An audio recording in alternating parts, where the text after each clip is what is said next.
Hi കൂട്ടുകാരെ, ഞാനിപ്പോൾ ഉള്ളത് ഫോർട്ട് കൊച്ചി ബീച്ചിലാണ് കേട്ടോ.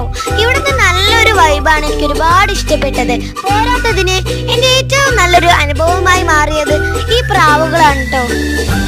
നല്ല ഫ്രണ്ട്ലി ആയി തന്നെ ഇവർ എൻ്റെ കയ്യിലൊക്കെ കയറി വന്നിരിക്കുന്നുണ്ടായിരുന്നു. ഞാനിപ്പോൾ കൊടുത്തുകൊണ്ടിരിക്കുന്നത് കപ്പലണ്ടിയാണ്.